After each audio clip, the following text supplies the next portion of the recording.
Buckle up, folks, because today we're going deep into a story from the Iraq War, 2004 to be exact. Oh, 2004, right in the thick of it. Absolutely. And we've got a lot to work with here, firsthand accounts, military records, even some declassified intel reports. Declassified, that's always good. Yeah, it gives us a real look behind the curtain. And, it all paints this picture of a promise made under intense pressure that honestly led to something incredible. So we're talking about more than just, the military side of things, right? Right, exactly. It goes way beyond that. It gets into the human side of war, that connection that can form even amidst chaos. I'm intrigued. What kind of sources are we talking about specifically? Like personal letters, after-action reports, that kind of thing? We've got a bit of everything, which is great for getting a complete view. We've even got interviews with the soldiers involved. Oh, wow. That's powerful, hearing it straight from them. It is. And, it all revolves around this guy, Captain Grant Wilz. His family's military history is insane. Insane how? Like generations of service or something? You could say that, his father fought in Korea, became an officer right there on the battlefield, earned a battlefield commission. Wow. Talk about a legacy. Yeah, but it doesn't stop there. His brothers, even his sister, they all served. So military service was kind of in his blood. You could definitely say that, and it makes you think, how did he view duty with, that kind of background? Yeah, was it just following in their footsteps, or was there something deeper there, something that drove him? Well, it gets even more complex when you consider this. He chose to deploy to Iraq, and this is while his son back home was dealing with some serious disabilities. Oh, wow. So that pull between duty and family, it must have been incredibly strong. Oh, absolutely. That's a struggle so many military families face, and I think, it suggests he truly believed in what he was doing over there. Definitely. He wasn't just going through the motions. There was a real sense of purpose there. Right, and his mission, he was adamant about it, quote, win the hearts and minds of the Iraqi people. Oh, that phrase, we hear it a lot, but what did it actually mean for him, on the ground? Well, you have to consider the reality of the situation. This wasn't some peacekeeping mission. His unit was right in the thick of it. Thick of it, like constant firefights. IEDs everywhere, a constant threat, and tragically they lost 4 men to those IEDs. 4 men, that's a heavy loss. It is. Sergeant Holmes, Specialist Kigg, Specialist Brown, Specialist Wentz. These weren't just names on a report. These were guys he knew served with. Yeah, and these IEDs, they're not like conventional warfare, right? They're unpredictable, hidden. Exactly. And we're not talking sophisticated tech here. They were using old artillery shells, homemade explosives, anything they could get their hands on. And just waiting for the right moment for a patrol to come by. You got it. It made every patrol, every movement a gamble. And Wills' account of when Specialist Brown was hit, it's hard to read. Hard how? Like emotionally? Oh, yeah. The chaos, trying to get him help, calling in a medevac, all while knowing they'd just lost Sergeant Holmes the same way just days before. The pressure on him as their leader, it must have been immense. It was. Imagine carrying that weight, knowing every decision could mean life or death for your men. And it wasn't just the physical danger, it was the psychological toll. Yeah, the constant fear, the grief of losing your comrades, it's a lot to process. It is, and it's amazing that even in that environment, amidst all that, he never abandoned his commitment to the Iraqi people themselves. Like he still saw them as people, not just, potential enemy. Exactly. He ran health clinics, got aid to those who needed it. He was a soldier, but also, in a way, a protector. It's a strange duality, warrior and protector at the same time. And that's where Majid comes in. An Iraqi civilian, he was collecting unexploded ordnance to support his family. Talk about a risky job. Wow, unexploded ordnance, that's incredibly dangerous. It was, but it was wartime. Opportunities were scarce, and he had a wife, Fatima, and 6 kids to feed. So he was doing what he had to do to survive. And his knowledge of the area, his willingness to help, it made him an invaluable asset to Will's unit. Like a local guide, but with even more at stake. More than that, he was giving them intel on IED placements, safe houses, even enemy tactics, stuff that was saving lives. And Wills trusted him enough to act on this information. Oh, absolutely. Majid became their most trusted source, but it went beyond that. They developed a real connection. So it wasn't just transactional. There was a human element there. Yeah, Wills talks about his soldiers playing soccer with Majid's kids, sharing meals. Those small moments of humanity, they stand out against the backdrop of war. It humanizes the situation. shows that even in conflict, those connections can form. They weren't just allies, they were like family. And that bond, it was about to be tested in a way no one could have predicted because in January of 2005, news reached Wilz that Majid had been assassinated. Assassinated, that's a heavy blow, not just for his family, but for Wills and his men too, I imagine. Oh, absolutely. Yeah, it really hit them hard, especially Wilz. They'd made a promise to protect Majid and his family. And now, well, It's like a failure, a sense of responsibility that weighs heavy. exactly. And it fueled their determination to make sure Fatima and the kids were safe. It wasn't just duty anymore, it was personal. Makes sense. They were like family, and you protect family. Wills immediately went to check on them, and the scene he describes, it's heartbreaking. You know, Fatima was usually very reserved because of cultural norms, but this time she just broke down. So she let her guard down in front of them. She embraced Sergeant Beckard, pleading, "We go America." Wow, America, the land of opportunity, even in the middle of all this chaos, it represented hope. It did, and it shows how much she trusted them, even with the war going on. She saw them as her only hope. A testament to the bond they'd built, that even in her grief, she turned to them. It really is, but the danger wasn't over. A few days later, there was another attack, this time aimed directly at Majid's family. Oh man, so they were still targets, even after Majid was gone. It shows how ruthless the insurgency was. These weren't isolated incidents. It was the reality of life there. And these attacks on civilians, they were meant to destabilize, spread fear. Exactly. But this time, thankfully, the Iraqi army, who'd been trained and equipped by U.S. forces, they fought back, repelled the attackers. So Will's mission, the whole winning hearts and minds thing, it was having an impact.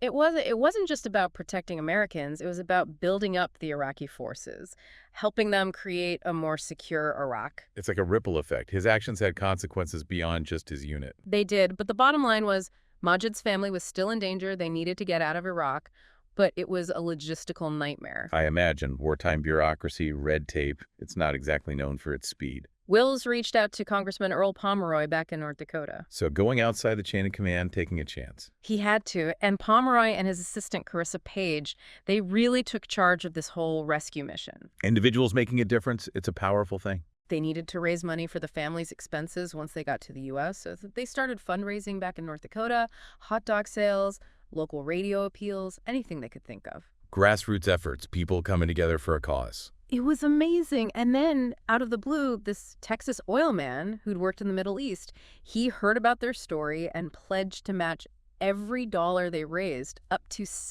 $70,000. Wow, talk about a game changer. It was, but remember, all this is happening while Fatima and her kids are still in Iraq, facing constant danger. The tension must have been incredible, waiting for everything to fall into place. And then, while waiting in line to get documents for her newborn baby, Ezra, a car bomb went off nearby. Oh no, so close. Shrapnel hit Ezra, lodged in her eye. They were able to stabilize her, but she needed specialized care they couldn't get outside the green zone. So another layer of complexity. Getting them out wasn't enough. They needed to get to the right place. Fatima wanted to go to Syria, which at that time was even more dangerous than Iraq.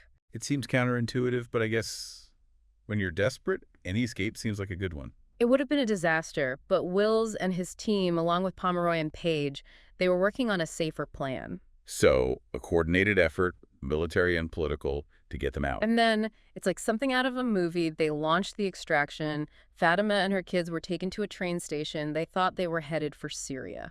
A decoy to throw off anyone watching. But while they waited, an American Apache helicopter appeared overhead, followed by armored vehicles and Humvees. It was a whirlwind. A show of force and a message that they were serious about getting this family out. Wills described it as James Bond-esque, soldiers whisking the kids away in seconds. Once inside the green zone, the fear turned to relief. They even got their first taste of pizza. A little slice of normalcy amidst the chaos. It's a nice touch. It is, and Ezra, she was rushed into surgery. They were able to save her eye. What a relief. That could have been so much worse. And once they were in the U.S., she received pro bono care from a top surgeon in Minnesota who fully restored her sight.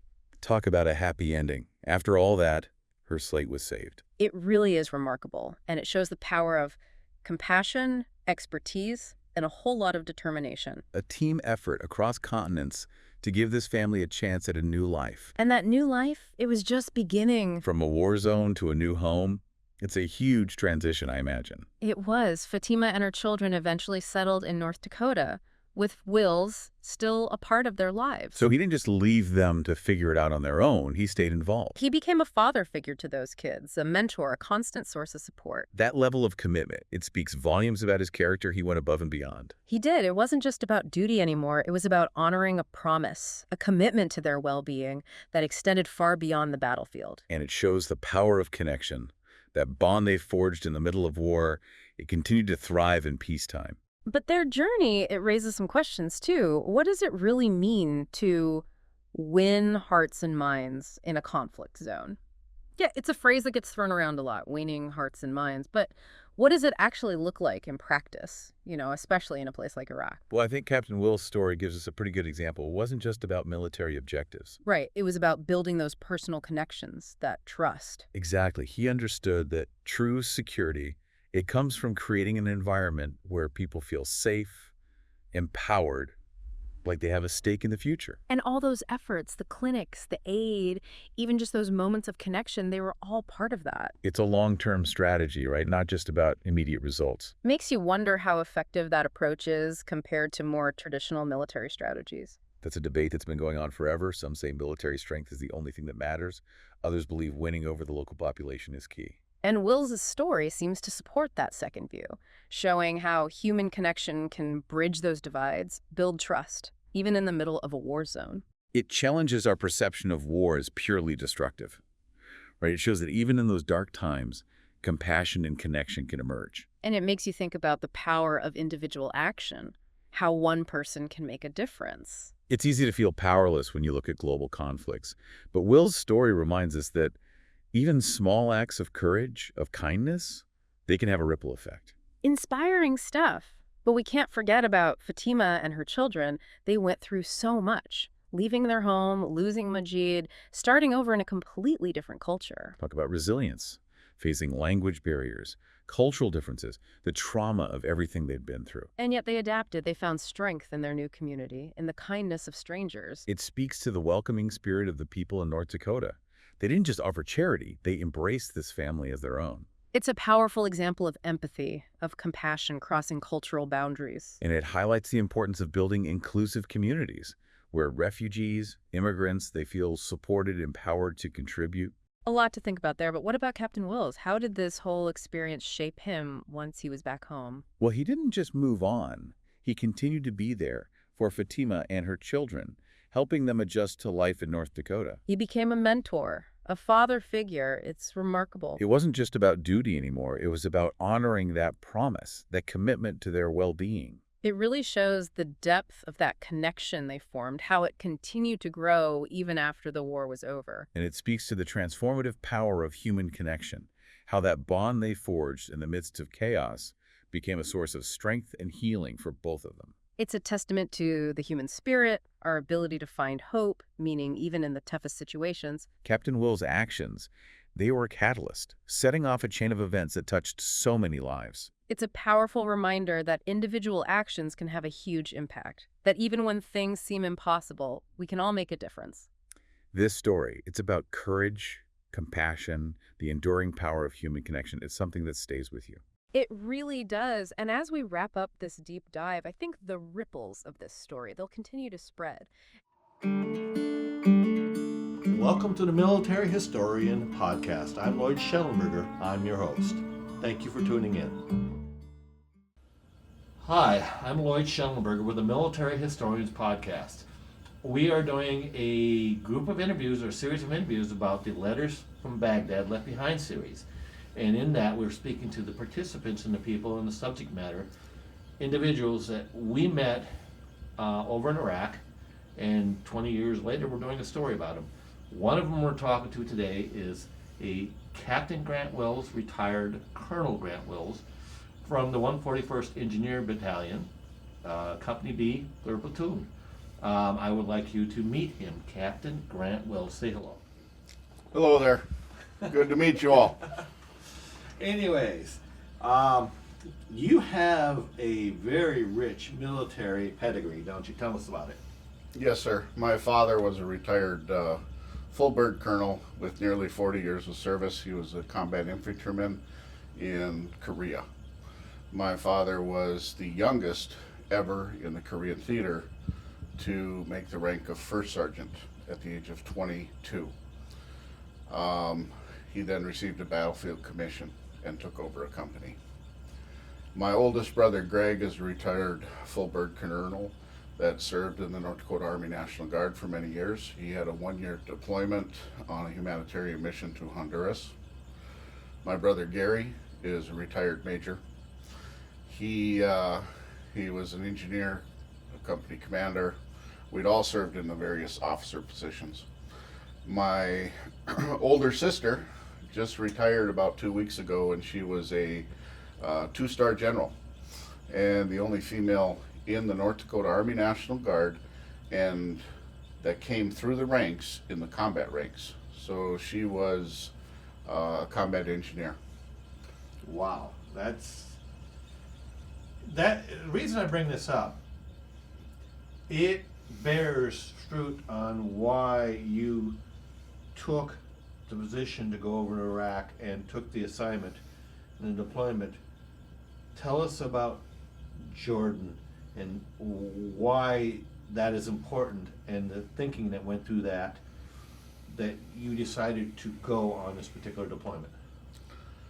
I had a child with disabilities, my son Jordan. He passed away in 2017.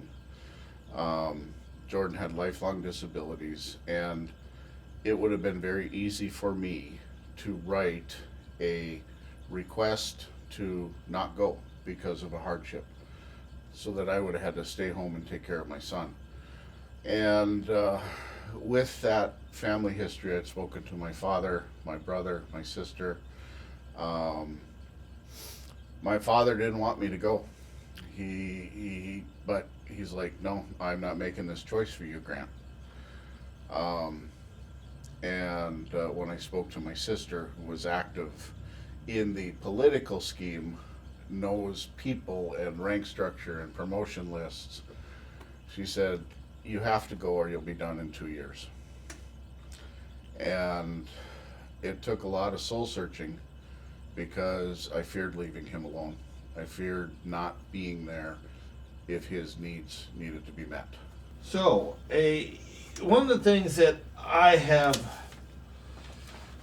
been talking to all of your comrades about, and these are the people who work for you, particularly Sergeant Shane Beckard. You and him are very good friends, aren't you? Yes.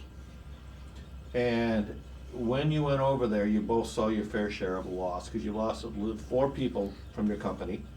Holmes, Koenig, right? Holmes, Koenig, Brown, and Wentz. Yes.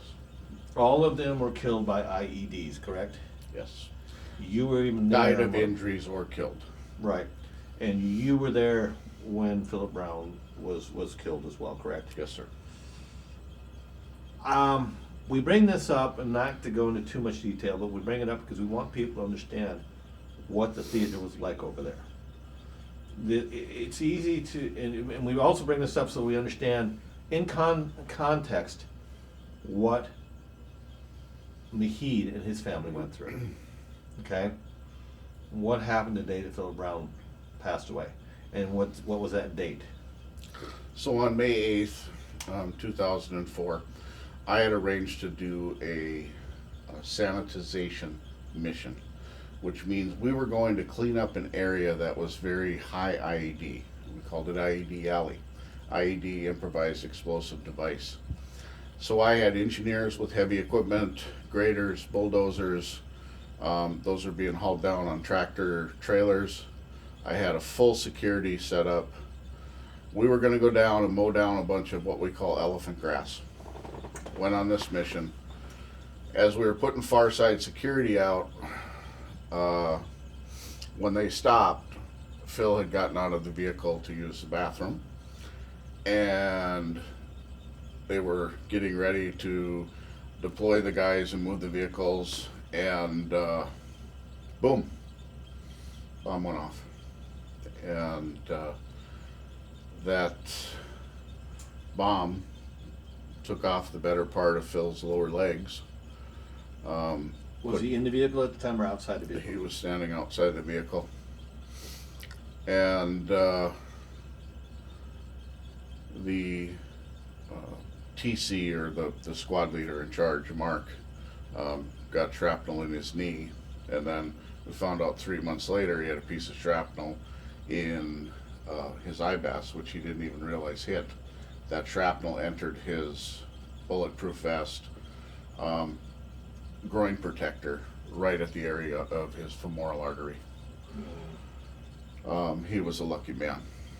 And I immediately rushed to scene, and Phil was kind of writhing on the ground. And he was yelling, "They got me, the bastards, they got me. The bastards, they got me." I was like, "Calm down, brother." And we tried to hold him down, keep him calm, got some tourniquets on him. This whole scene took place over probably about 32 minutes before he was on a helicopter out of there. And to me, it was the longest 32 minutes of my life, because not only was I trying to take care of Phil, which was not my primary mission, but I'm a National Guard soldier, so I went as a combat engineer, but by training and license, I'm a registered nurse. Taking care of Phil, managing security, bringing in the helicopter, doing all of those things, or directing people to do those things, and making sure we didn't lose anyone else. But you did, Wentz died the same day that Brown did as well, correct? Cody Actually, Wentz? no, Holmes died that day. Holmes died that Holmes day? died in Germany, literally within hours of Phil. Now, was Holmes also on that mission and he was struck as well that day, or was it a separate mission? Separate mission, 2 days prior. And he died the same day, May 8th. Yes. Langstuhl, right? Langstuhl, Yeah. correct. So, I have to believe, because I had some time to speak to your Sergeant Becker. It is obvious that every one of these things had deep impact on you over there. Yes. What about it, the whole mission, when you look back, what about it really just stuck out for you as you lost more and more people? Because you lost at least 4, and then many more were injured. Right. You know, we did a different mission. I mean, when you think, a lot of times people think about military guys, especially in the combat, as being in trenches and shooting back and doing all kinds of crazy stuff. We made sure we patrolled the route. We were route clearance. We wrote the book on route clearance, literally, because we had people that were writing Army field manuals riding with us to look at our tactics, techniques, and procedures. I read one of the colonel's books on that, yes. But what stood out to me about this mission was to win the hearts and minds of the Iraqi people. From the President of the United States through Donald Rumsfeld, all the way down through the generals in my chain of command, there was a bullet on the bottom of a form, kind of like setting our goals. And that bullet I copied from the highest level of command: win the hearts and minds of the Iraqi people. And what I felt a big mission of mine as a citizen soldier was to follow that. I wasn't simply a war fighter. I wanted to keep my men safe. I wanted to protect people, but it was to win the hearts and minds of the Iraqi people. And I conducted my mission in a way that we could do that. Whether it be humanitarian, I would talk to doctors on the base. I've ran health clinics with the support of the platoon. My men would provide security. We would take villages, food, water, milk, Medical. clothing, medical supplies. Which is where we met many years ago. Yes. In Mokachifa, the little village on the Samara bypass. So you, not only was that your thought, Angie, your wife, when you left at the time, instilled in you, take care of your men. That was what she always told you, correct? Yes. Yeah. And she was right on, right? I did my best. And you did your best. There was never, it was not always in your control. Am I correct? And that's what sucks, Lloyd. Yeah. Because This is 20 years ago, and I've had hundreds of people tell me to let it go. It was a war, and I couldn't do anything. And Grant, you know But what? I lost a kid Take your time. that I couldn't bring home. And this is, you're a godly man. I know talking to you, correct? Yes. You know that ultimately in the end, his decisions are the ones that matter. Yeah. He had decided that was going to happen that day. And My mother-in-law often reminded me of that. She was a big study of C.S. Lewis, and she sent me some stuff from his book that says we're all part of the play. And being an author and a producer, you know that all the world is a play. Yep. We don't know what scene we're in, but there's only one director. sometimes you don't even know And how it's she going to end. keeps telling me, Grant, that wasn't your choice. It wasn't your choice. It wasn't. Same way with April. I can't, the medic who keeps believing she could have done something for Lance, we both know there's nothing she could have done. One of the things you did, the things that you found some ray of hope in was you met a man in March by the name of Majid and his family. He was married to a lady by the name of Fatima. You have since become great friends with the family, Fatima and her children. And you are very much a father figure to them because you have made sure that you brought them under your protection, brought them back. And Earl Pomeroy himself also was involved in this, and Sergeant Becker. All of you focused on that family. Tell me why. So I'm going to correct your facts a little bit. Okay, correct them, please. I met him in October Okay. of 2004 after coming back from emergency leave. I Yeah. had went back to North Dakota, and I actually met my family in Minneapolis, my kids and Jordan, and Jordan had to have a surgery done and couldn't wait, so I came back for that. Okay. When I was back sitting in the hospital, in the waiting room playing with the kids, and Mom was in with Jordan, is when we got the call that Lance Koenig was killed. Okay. All I could think about was my boys. So got back to Iraq after my leave. My Sure. son's surgery turned out okay, and all the soldiers were talking about Majid. Majid this, Majid, are we going to Majid's today? And I'm like, Sarge, who's Majid? He says, sir, it's a really cool guy we met. Was this when that it was actually Sergeant Becker that met him in March? Yes. Not you. Not in March. We met him later in the year. Yeah. When exactly did you meet him? Because Becker met him in September. Wow. So you didn't have much time to work with him. No, we didn't have a ton. No, We didn't. Because in November you came to him because it became too dangerous and said, "Stop doing this." Correct. So Becker had met him. I got out to meet the Majid family. He showed me some of his documents from the previous command that was there and said what he was doing. He had actually been working a little bit with the current command that had taken over at a FOB called Brassfield Mora. Okay. We know it as a granary. And one of the things he was doing is he was collecting potential IEDs. The desert was littered with these artillery rounds and mortars because Saddam took them out of the bunkers and the military installations and buried them out in the desert so we wouldn't destroy them. So Majid was picking these up that were littered throughout the desert and turning them into this base. And he would say, hey, they would pay him. And that money he made by risking his life was buying the potato and the rice and the cooking oil for his family to survive. So he has connected, and he had been helping U.S. forces since when this whole conflict started, okay? And I'm like, okay, we're going to utilize your connection. And I didn't trust a lot of men I met casually. I knew that I could trust Majid the day I met him. This was a father of 7, 6 at the time. 7th was born later. Yeah. I felt this man's passion and heart for his family and for not only the success but the freedom of his country. We had begun talking to Majid in November about leaving the country. Okay.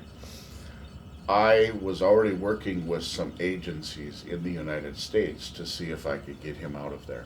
Get him sponsored, correct? Essentially, right? Sponsor him and his family. The kids didn't know that until we visited about it this weekend. I didn't want them to know those many years ago that their father may have had an opportunity to leave. He kept doing what he was doing to support us. He would tell Shane and I, don't worry, we'll be fine. Don't worry, we'll be fine. And he kept doing. And so what he was doing was gathering intelligence so that he was giving us information about what they were planning to use now to camouflage a roadside bomb, how they were going to place them, were they going to keep doing the type of detonation systems, the wiring systems that they were using. He was providing this information to us through an interpreter. He actually provided information about bomb-making houses, safe houses. He was an amazing man. He was trying to help us to help the country of Iraq succeed. He wasn't, and correct me if I'm wrong, and I don't know for sure. I had to do a lot of research, and some of this is sparse, trying to find this after the fact. Decades later, it just doesn't, it doesn't pop out. Some of his information made it pretty far up the ladder, and some of the Marines actually ended up using some of this information to go after safe houses and bomb houses. Yes. So he was identifying locations, and one infantry commander out of Brasil Moura had told me that one point he was driving his truck and he got in front of their patrol, and as he drove past the safe house he gave them a signal, like tapped his brakes or did something. I can't remember what it was. Mm-hmm. But then he just scooted on by, and this patrol came in, and he was amazing. Towards the end, how close did you become to Majid and Fatima and the family? They were our family away from home.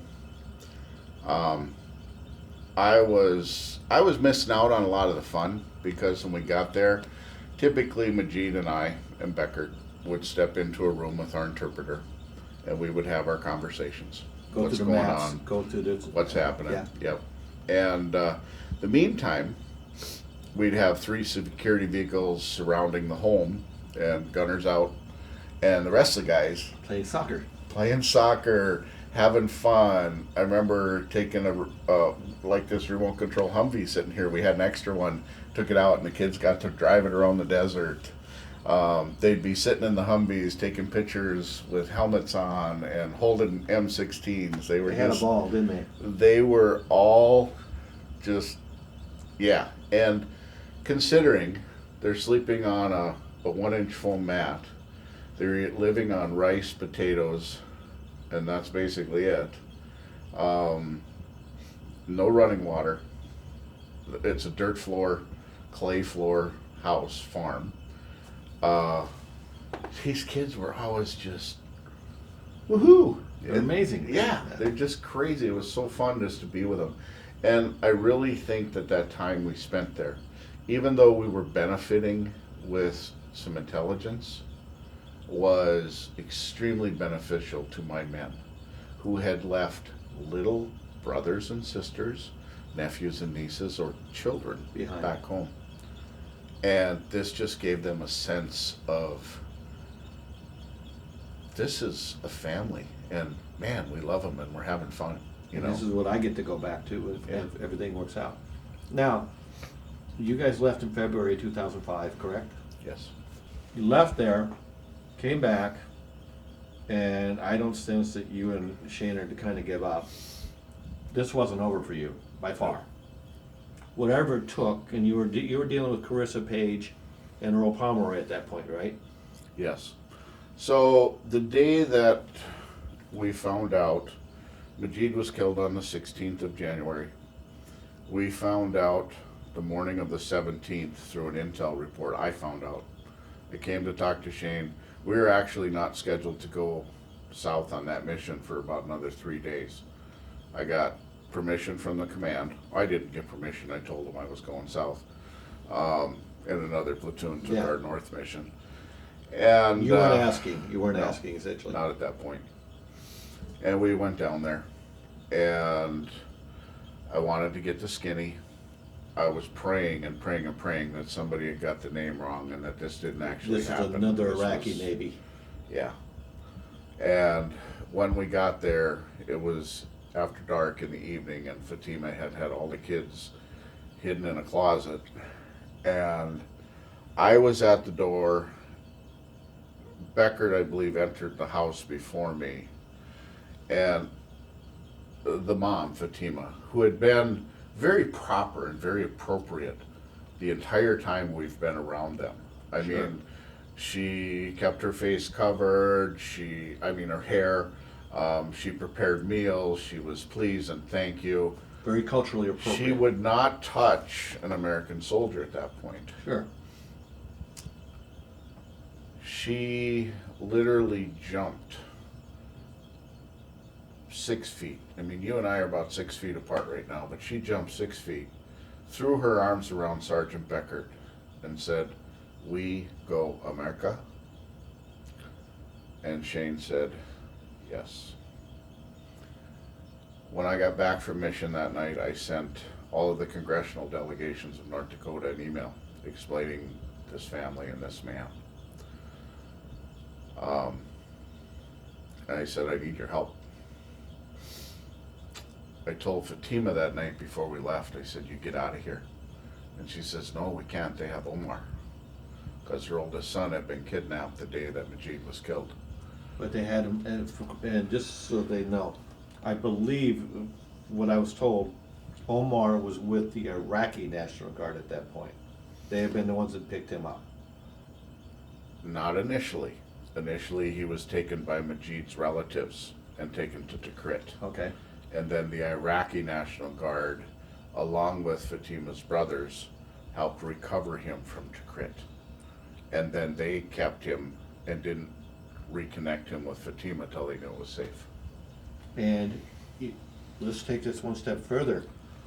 Not only did you go down and see her, unfortunately the terrorists came back a couple days later, right? And decided they wanted to take the whole family out.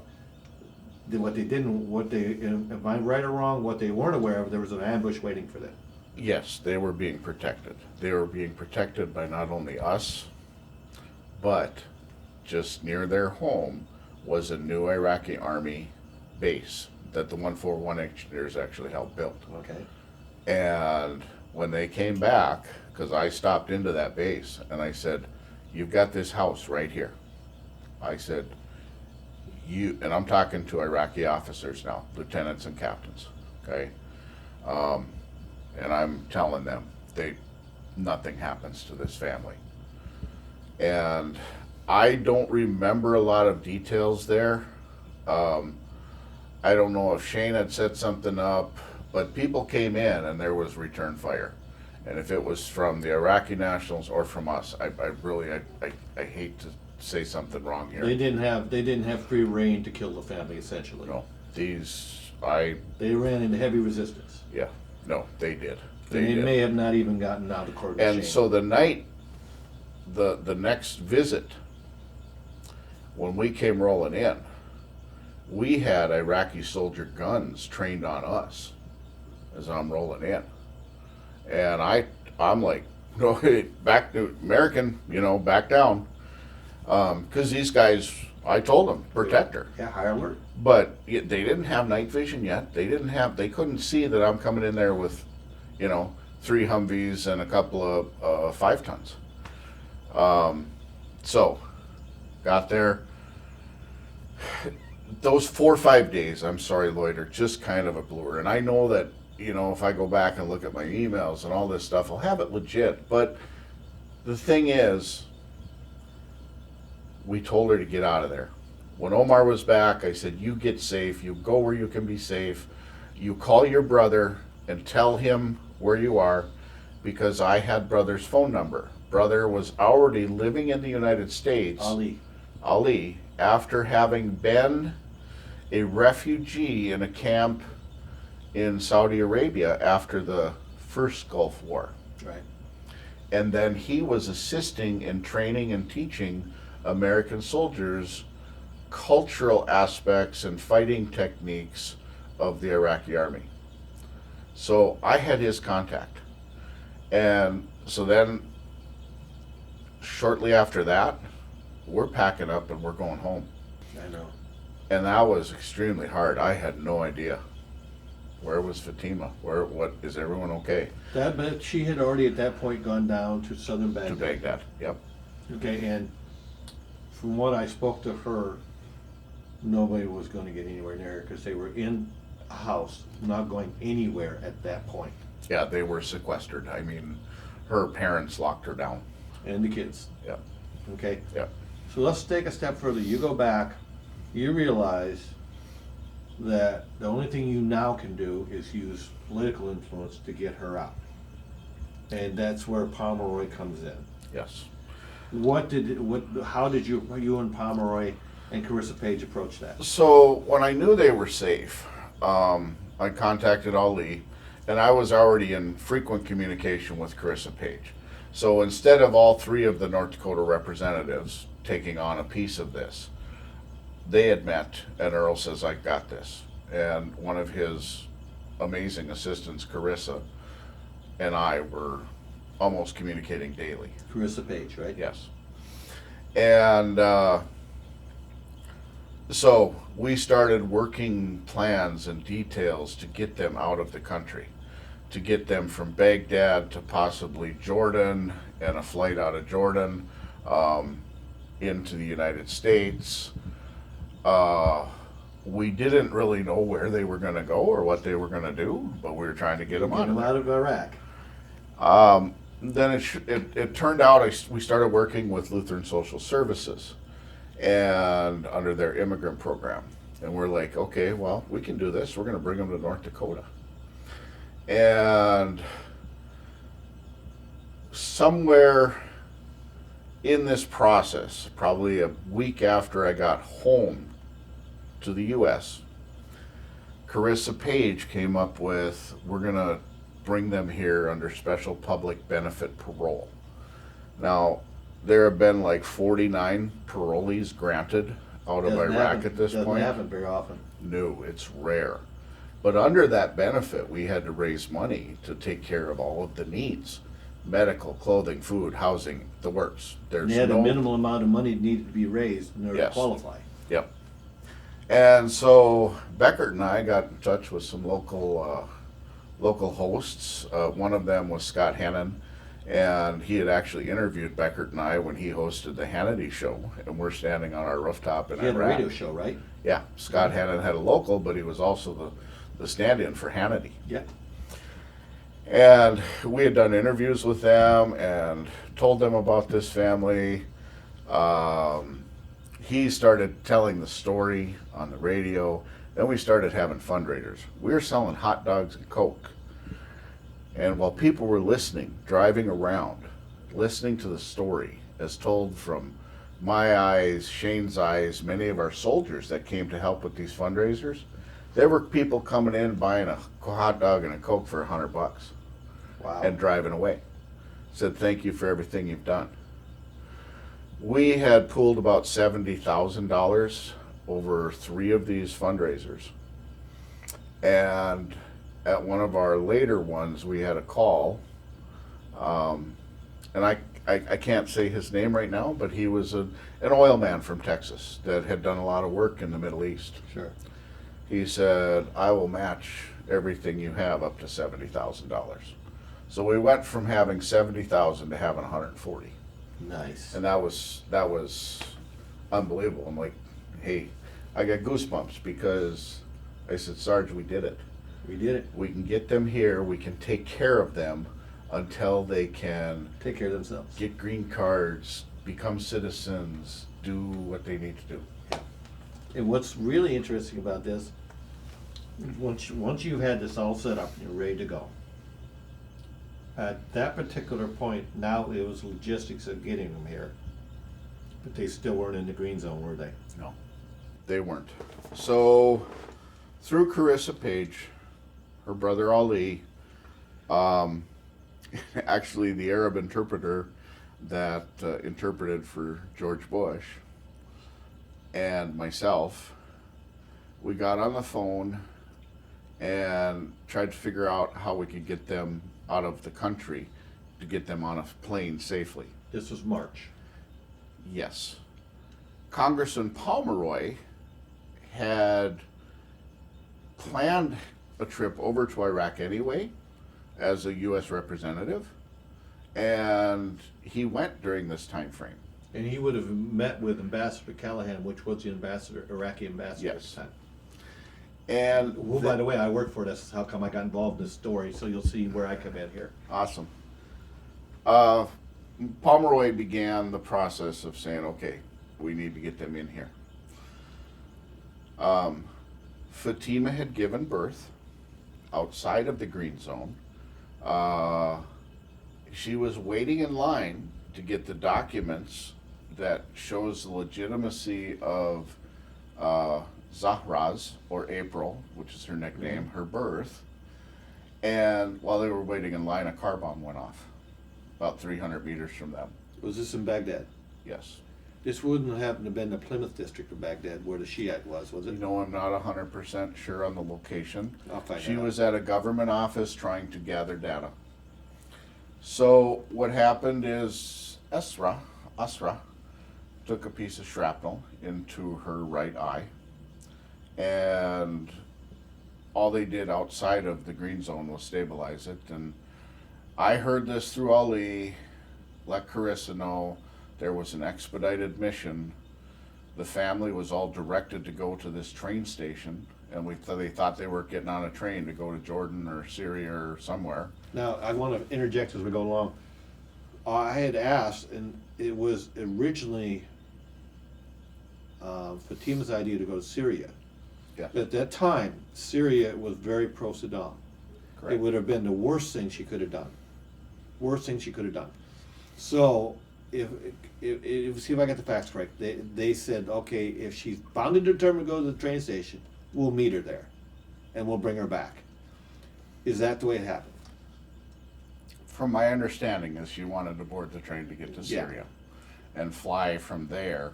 And I don't know if she had some contacts or family there or anything.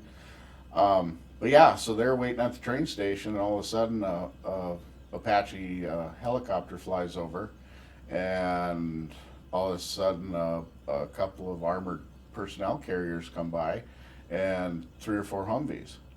And soldiers jump out, and the kids were just terrified. They didn't know what was going on. And a soldier, 1 or 2 soldiers, was responsible for each of the kids. And they went out, they bear hugged them, scooped them out of there, threw them in the Humvees, and It was over. They were done in seconds. And when they realized what was going on, you know, the kids were like, oh, we're in the green zone. Yes. And we're safe. And they were just, I mean, I hear stories about that, and you know how they ate pizza for the first time, and I mean it was like a, you know, James Bond mission, you know, and it was just like boom, and it happened like that, and immediately they got Asra into an emergency surgery where they removed the shrapnel from her eye and did a bunch of repair work, literally saved her eye. Saved her eye. And within a month after them being here in North Dakota, we had a surgeon from the University of Minnesota that agreed to care for her eye and repair her sight, all pro bono. Ultimately, in the end, you did get her here. They've become your family. They're part of your family. You're part of theirs. Is this the legacy you have from your time and your tour in Iraq? Yes. And are you They proud of are a part of my family. They will be a part of my family the rest of my life. It wasn't just me. There's a lot of people that say this was Grant, this was Captain Wilz, thank you, thank you. This was an effort of a lot of people, and I was at the top kicking some asses to make sure it all happened. But Shane and I made a promise to Majid. And you kept it. We kept it.